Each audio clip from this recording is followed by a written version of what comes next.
What went wrong with Ruto Mother Koome State House meeting?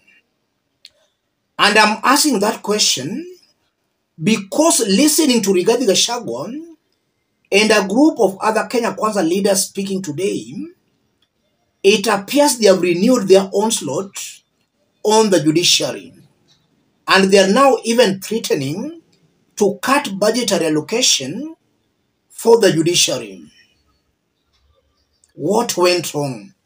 Listen to this before we continue. I want to appeal to the judiciary. Those key reforms were so well crafted, they would have sorted out all problems. The judges, without listening the other side of the story, just listening one side, wameenda wamesimamisha. Wakulima wamekwama. Kila mtu amekwama.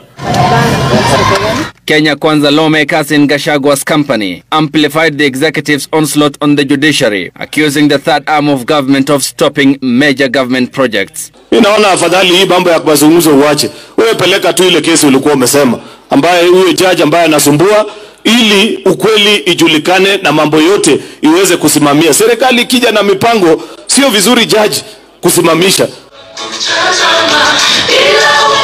In a separate function in Elgeyo Marakwet County, another group of Kenya Kwanza leaders adopted a similar tone, calling for a slash of the judiciary's budget, accusing it of halting government projects. Ikiwa president alisunguka akawaahidi wa Kenya manyumba, akaahidi wa Kenya kutakuwa zero corruption, akaahidi wa Kenya mambo ambaye ni mema kwa wa Kenya, inakuaje kotini inasimama mbele ya manifesto ya Wakenya? Judiciary wanafanyia nini? Na wakiendelea kucheza ile 23 billion ambaye tunawapea kama bunge, tutakata nusu tuwapatie basari hawa watoto wetu, tuweke mahospitali, tupatie counties, ndio tuende mbele. Zina namna hiyo.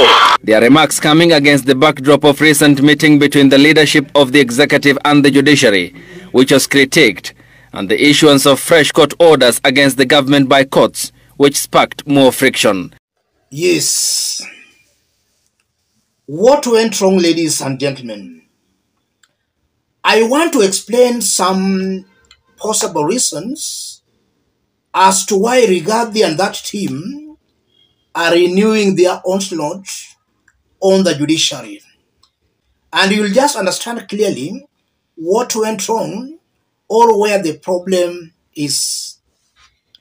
The first reason, this is just a well laid out strategy, a plot to interfere with the independence of the judiciary. It was not to stop by Ruto and Martha Koome holding a state house meeting. It's something that was to continue till the lower courts are fully brought on board.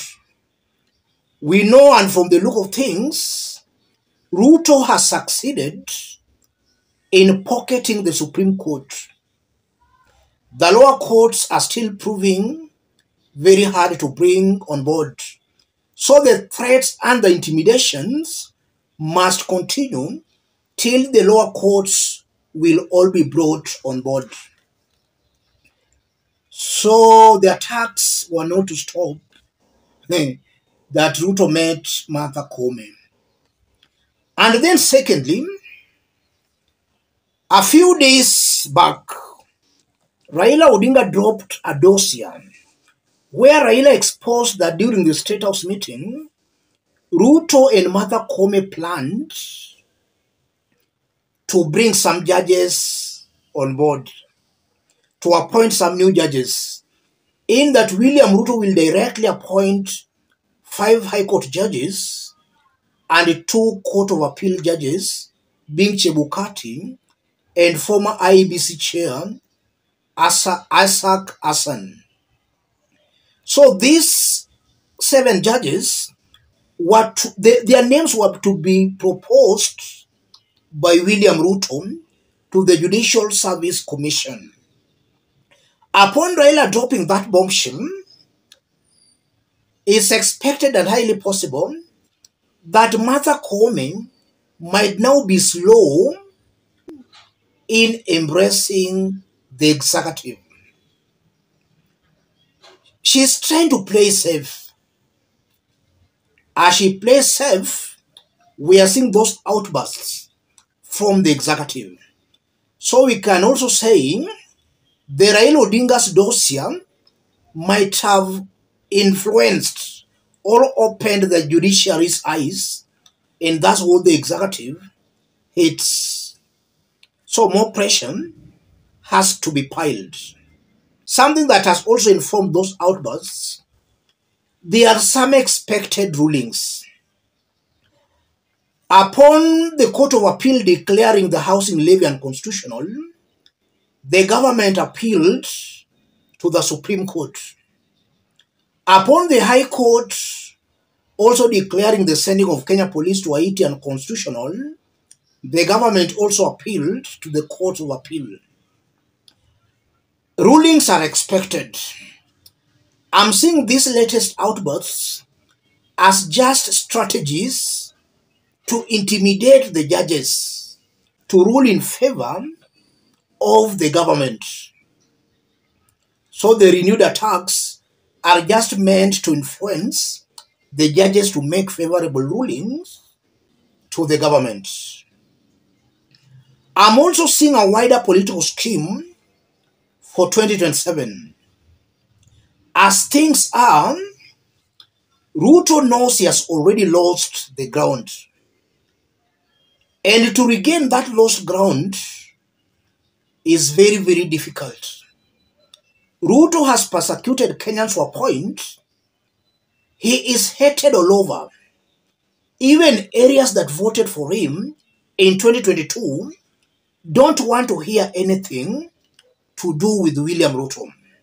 So Ruto has already lost the ground support. His only hope is to hang on the instruments, the systems. He wants to hang on to IBC. He wants to hang on to the courts and parliament. Those are the systems William Ruto still has hopes that will save him come 2027. So this is a political scheme to threaten the judges into singing the executive's tone. And that is deliberate for 2027.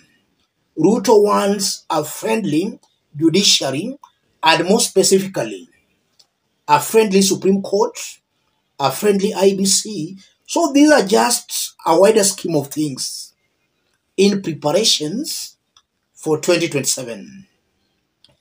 I believe that's what is causing these latest political outbursts. And above all, if you look at it very diligently, it's also certain that maybe Martha Koome and William Ruto are still playing ping-pong games with one another. They are still trying to play games on one another. And that can also explain the outbursts. If you see Rigathi making noise and you see Farouk Kibet making noise, those noises have got the blessings of William Ruto. So is Ruto sponsoring the noises? Let me stop it there, ladies and gentlemen. If you are watching us but you have not yet subscribed, subscribe, give this video a like. Any other person watching us outside Kenya, drop a comment, let us know from which part of the globe you are watching us from. Let's meet in our next analysis. Thank you.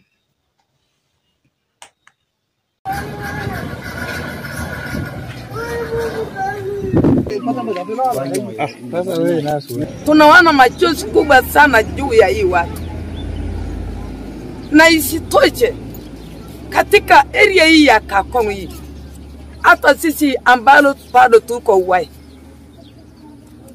hatuoni usalama ndani ya maisha yetu. Hatuoni usalama ndani ya roho yetu. Ingekuwa serikali za Kenya anahesabu maisha ya wanadamu, angewaongezea sisi KDF